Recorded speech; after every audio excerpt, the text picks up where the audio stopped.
If you wish to leave the coin, leave it. I do not ask for it. Osrith put it on the table near the bed. He did not grow angry. He didn't move at all. Then he asked, "When are you leaving?" And Osrith wondered whether it was his study of God at the monastery that had evened his temper, made him less prone to anger. For he had attacked her when she had departed with Edra to Sebuka on his deathbed. Had it only been 20 years before? It felt like much longer ago. "Your son tells me you have faints," he told her. "Did he also tell you I stripped naked during one of those fits and murdered 2 West Saxon warriors?" Constantine's lip curled to one side. It was his favorite story to tell of his mother, particularly if he was cross with her about something. "He did. And while you have these, I would suggest the precaution of leaving for Berwick by ship."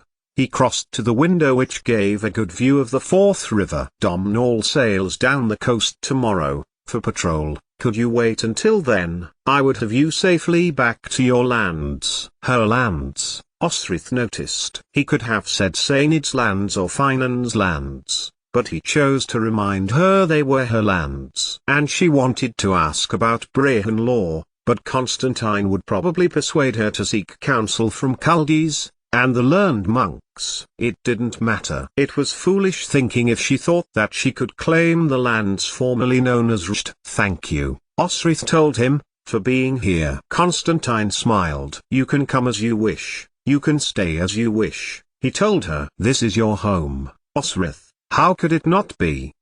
That was 2 people who she loved, who had known before she had what she was about to do. "It is very kind, it is." And then Constantine kissed her, pulled her to him, his lips pressing onto hers, holding her close to him. It was firm, and passionate, and it was only because it was Constantine broke away as quickly as he had begun that Osrith did not have time to object. Only a kiss, Osrith thought. The king of Alba stepped from her, no sign of impropriety. "I will look after your son," Constantine told her. "I swore I would from the day he was born. He does not need to be a warrior if he does not wish to be. And I do not need your silver." Ragnall's silver, Osrith thought. "He needs to be able to defend himself, and others," Osrith told Constantine. With the breaking of the union with Strathclyde, and Owain's arrangements with Edward, she shook her head. "With possible renewal of arrangements with whoever holds power south,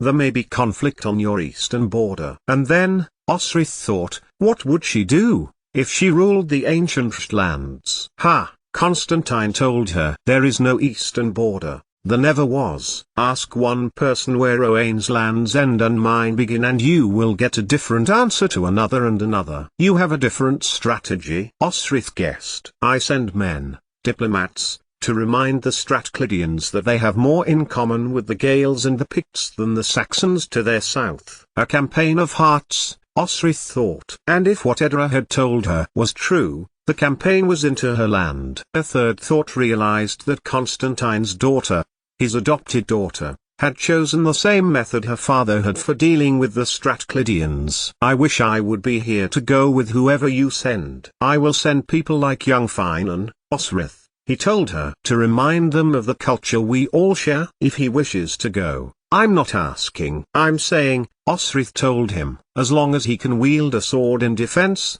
then I will be happy." And Osrith was not surprised when her son was not disappointed not to go back to Berwick. A little sad. He was 13 now, and she had barely spent any time with him. She held the side of her head as one of her headaches flashed across the side of her head. "Mater," young Finan cried. He had seen how sometimes she blacked out, fell when a pain in her head occurred. "Edra!"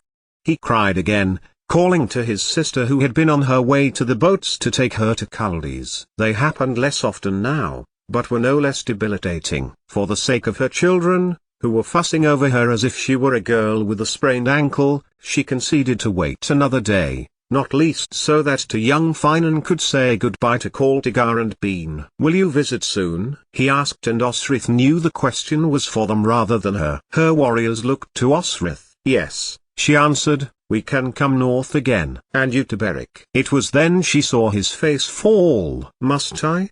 he asked. "Caltigar trains my warriors," Osrith prompted. her heart sinking. What was so awful for him at Berwick that he did not want to come to visit her? Or what was so attractive at Dunnottar? What? But she saw young Finan look past her, and she turned to see a face she loved. "My cousin says you wish to sail when we go out tomorrow?" "Yes," Osrith told him. "I am surprised to see you here, so close to harvest," he told her. "Not as surprised as I was to be coming here." And Osrith told him about Buea, laid as a challenge from old over her chair. "The Morrigan does things like that," Domhnall told her. Somehow she did not think it was the Morrigan. But then, not Finan, who did not want her ever to set foot on a battlefield again, or anyone on her estate. "Where do you wish to go to?" Domhnall asked. "And I must warn you, there is a lot of hostile craft in the sea.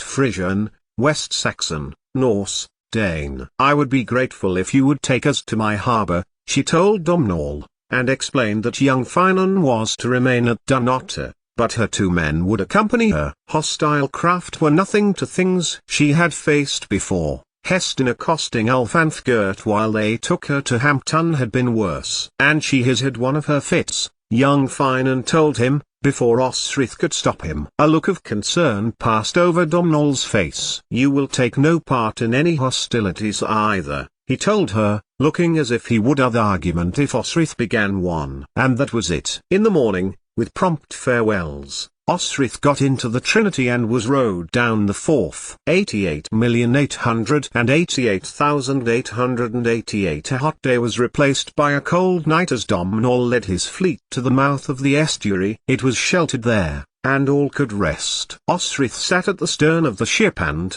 after a few bites of bread, she pulled the fleece to her body, thinking about the parchment that Edra had given to her. "May I join you?" Domhnall, USB the jar in hand, stood before Osrith. She was too tired to refuse, and besides, he was her friend, and she wanted to talk to him, like they used to, about everything and nothing. But Domhnall clearly had a different agenda. "Tell me what is troubling you," he asked her, offering Osrith the jar. She normally did not drink, but stuck out a hand this time. "Just a couple of sips." And she told her friend about young Finan, and her concerns she had about the time he had been at Wittenberg. "You tried, no one could fault you for that."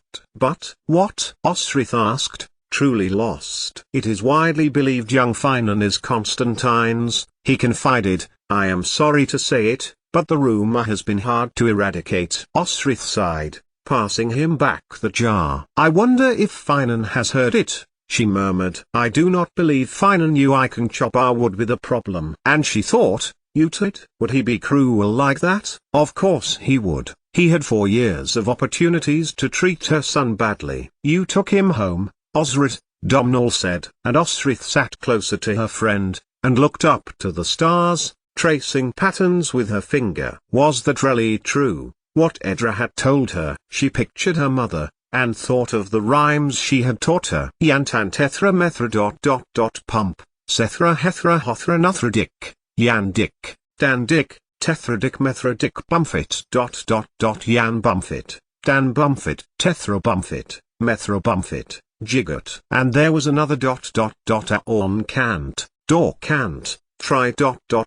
aorn cant, door cant try, dwa. She shuffled more upright, the fleece falling from her lap. But she didn't notice ...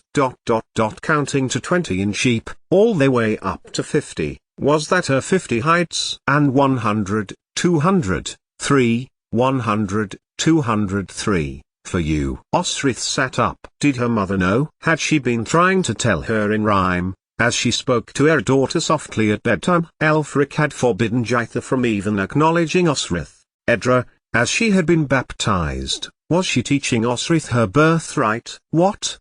He asked. And Osrith asked whether he knew about Brehon law. And when Domhnall asked why, giving her back the fleece that had fallen, she told him Edra's idea. "My queen," Domhnall told her, and Osrith smiled, allowing him to put his arm around her. "It is more than possible. This is Brehon law, exactly, and Britons as well as Gaels followed it. The Druid were the class who oversaw the law. White robes, mistletoe leaf tea. You may laugh, but there were the priests of their time. They practiced medicine, dispensed justice, were the Seelichts. And Osrith thought how good she felt, being with her friend. The only person who ever told her the truth, unalloyed, unbiased. Domhnall always made her feel better. She glanced to the prow of the ship. Both Kaltigar and Bean were dozing now. Then she thought of something that she wondered whether Domhnall had heard.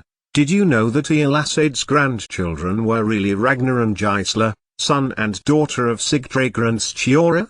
She asked him. My niece's children? It was the very last thing she had found out about, and how Angus brought them back from Eofwick. Domhnall nodded, and pushed Ibut, then said, No, I did not hear that at all. Nefor then put a finger to her mouth and winked. If she was honest, it was for the best. It also meant Constantine had a claimant for Eofwick's throne and, by extension, Northumbria. And 2 days later, untroubled at sea, they landed at the harbour south of the Two-Eyed, and Domhnall walked with Osrith to her farm hall. I hope your watch on the sea is as uneventful as our journey here, Osrith told him, and allowed Domhnall to kiss her on the cheek before the hall's door. Will you not come in for refreshment? Osrith asked. But her friend shook his head. Thank you. No, Osrith, he replied. I do not want to miss the tide. And she watched him leave, and take the rowing boat back to the Trinity. Finan was at the hall when Osrith returned. She bade Kaltigar and Bean to come to eat at the table.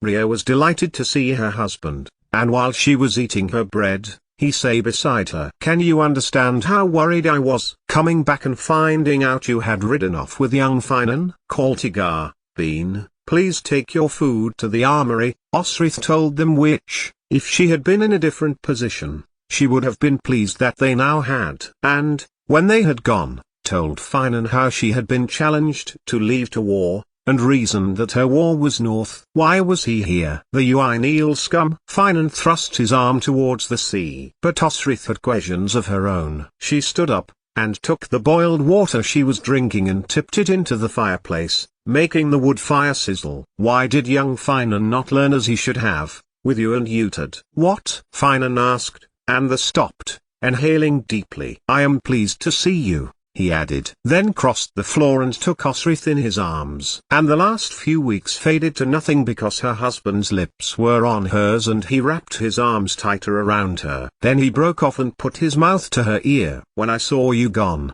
when I knew you had gone north, to Alba, Finan told her, I thought I had lost you. Lost me? Osrith asked, pulling back and looking at Finan. You surely do not mean that? But you are here, you are home, Finan went on. Perhaps I stay away too long, perhaps I cannot sew or cook or embroider or do all of those things a wife should. Osrith told him, that you stay away so long? Finan looked at her, confused. What I do is fight, and negotiate with my neighbors, Osrith told him. I don't know what happened at Bibbenberg, but I have left our son at Dunotter to continue his training. And as for Domhnall, I never want you to see that shit again, nor the Alba bastard king, Finan told her, forcefully. I thought he could never control you now. And as for sewing, Osrith stepped back, arms folded. Yet I tolerate you living under the same roof as Eadith, she interrupted, 1 week out of 3, to my reckoning. Eadith is my friend, and your brother's wife, Finan pointed out. And Domhnall is mine, and with more reason to be so. Perhaps if you wish to choose my friends Finan of the Ullaid, you should be with me more often. Osrith, he exclaimed, then said nothing for a moment. When I married you, do you think for one moment that I did not know I was marrying him, too? And Constantine? You behave as if they were your family. They are my family, insofar as they are welcoming and loyal and care for my well-being. Utad is your family, Finan told her. You put your life on the line to tell him that when you fought for him at Bibbenberg. And when have you even once visited? Visited? Osrith repeated. Is that what he needed? Is that what you need? A dutiful wife who visits and can sew and darn and embroider and welcome kin and be hospitable? She turned away. Because I cannot be any of those things, but I can fight, I can manage our land. And then turned back,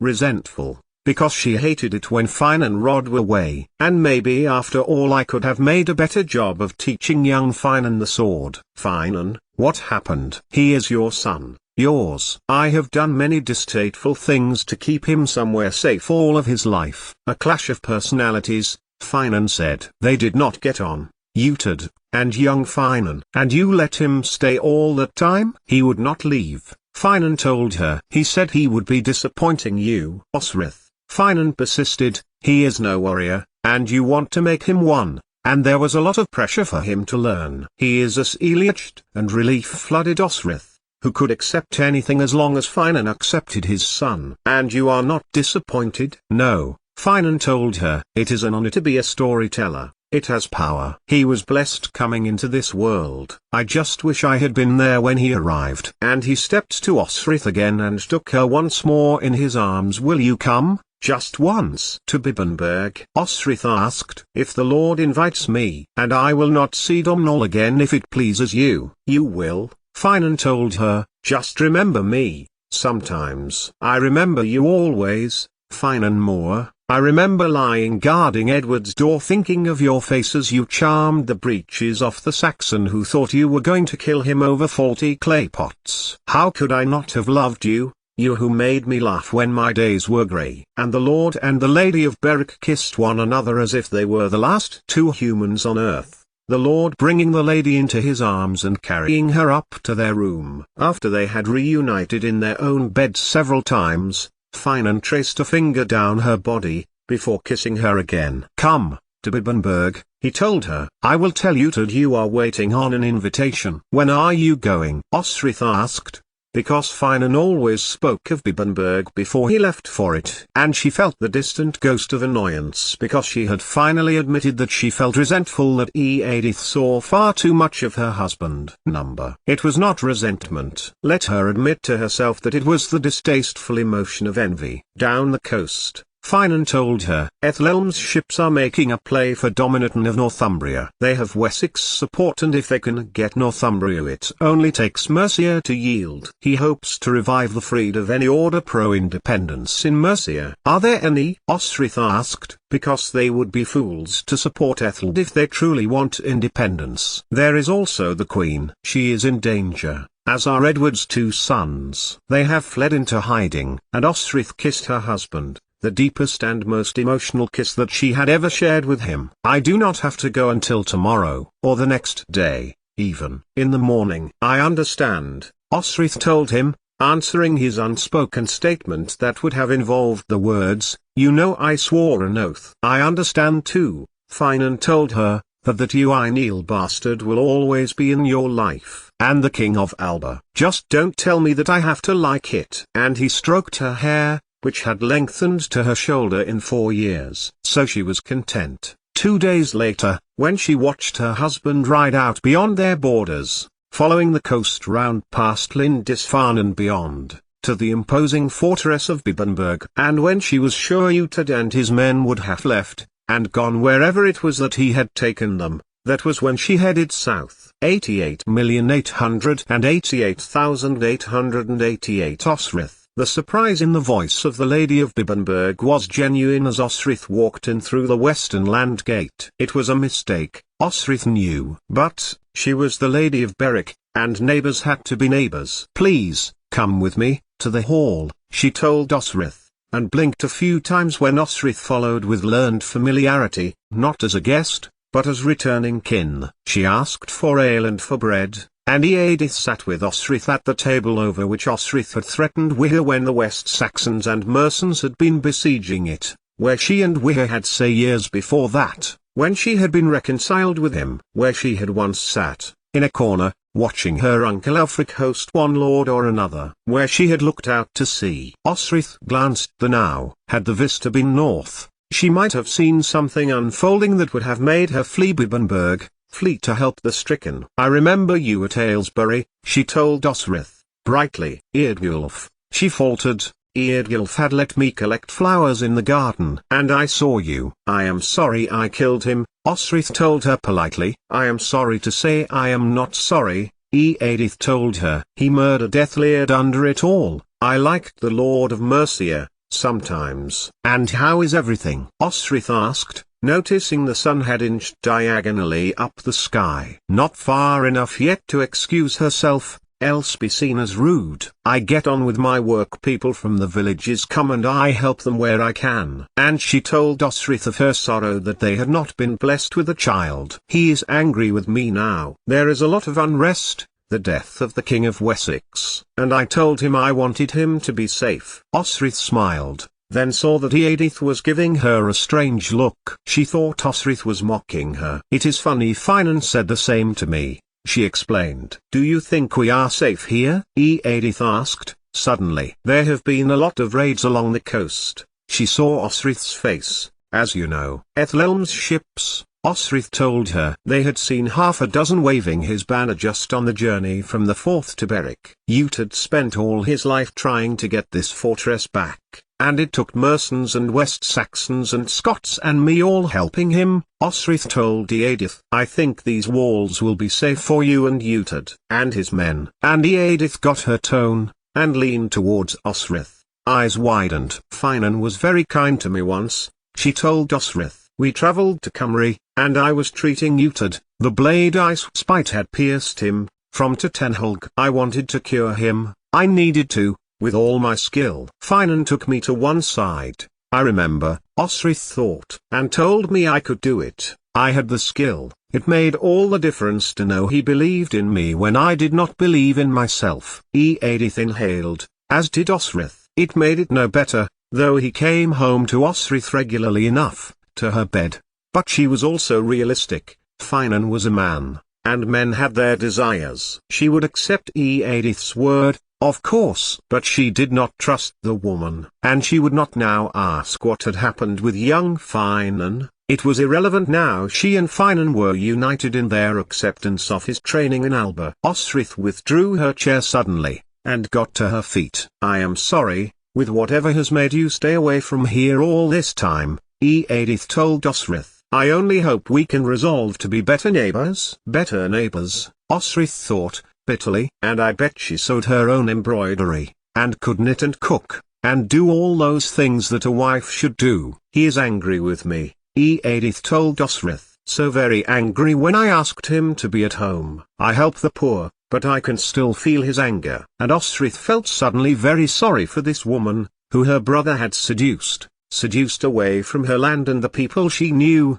to a rocky, isolated fortress. McCord, Osrith told her. That's what the Britons called Lindisfarne. It was a great island renowned for its healing. Perhaps it is somewhere you should visit, with your skill as a healer. And Eadith gave her a warm smile, like the ones she used to give Osrith when she was a child, and Osrith gave her a touch to her arm, which made the woman smile more. But she still didn't like Finan being in her company even a little bit. Please, Osrith told her. You are welcome to come to Berwick. Please visit, and your lord. You are very kind, Eadith was in the process of saying, when a servant tore into Bibbenberg's hall with an urgent message. A ship had been broken up and survivors were on the way. 88,888,888. Are you sure? Finan, I know your eyesight is impeccable, but are you sure? They are going south, Lord Uthed, and they don't seem to be returning. Uthed inhaled. What was the King of Alba doing now, he wondered. Those who were returning were battered and crushed, having engaged some or other of their enemy. They had not ridden far to keep watch on the coast. Back up north with the Farne Islands in sight, Uthed had taken Hayward with them. The man had proved to be surprisingly durable, having served Elfric and then Wigger. When they come back, they are always ravaged. Some have been wrecked, off Lindisfarne. Yes? Finan asked. Then they walk back to Alba. Finan laughed. He liked the idea of Domhnall Uineal having to walk back to his cousin in ignominy. And if they pitch up at Berwick, what will my sister do? He asked Finan, his eyes gleaming at his own mischief. See it as her Christian duty to care for the shipwrecked. Send word to you in case you wanted to share the duty to your fellow man. They watched the sea again, watched the seabirds following a shoal of herring off the coast, cackling loudly. What if Constantine invades? Uthed asked Finan. Or, when, do you think? Not yet. He's fighting Owain of Strathclyde over a broken oath. Uthed grinned. Marrying my sister has its uses then, he told his friend. You are ideally placed for news. But then there was no more talking, for, on the horizon, a ship was in trouble. Two Norse ships had surrounded it, their striped sails clearly contrasting on this summer's day. "They are failing, Lord." Finan called urgently to Utad the boats. But Utad put a staying hand on his friend's arm. "Not yet." Finan looked out to sea again. They would be terrified, the crew, fighting, knowing that one slip and they would be in and drowned. "Utad." Finan called again. But his friend pointed out to sea. "What do we do?" "Watch, and wait." "You can't mean, you should be able to see that." "If I can," Utad interrupted. And when Finan looked, he could just about make out a white banner, with a red hand upon it. The ship was the Trinity. "You hate that man who is sailing that ship." And it could be like this, Finan thought. They could say they could not launch quickly enough, the current's too strong to reach them. Oh, they got in as many from the sea as they could, but the tide was going out, and the Norse were turning on them. Domhnall. He hadn't seen Domhnall, and he was sorry that he was gone, and pleased. So pleased that he had been Osrith's friend. "It will crush my wife if she found out we let it founder," Finan managed. Utad gave his friend a look, knowing that he was right. "Hayad, get to the rowing boats," he called. "Sihtric,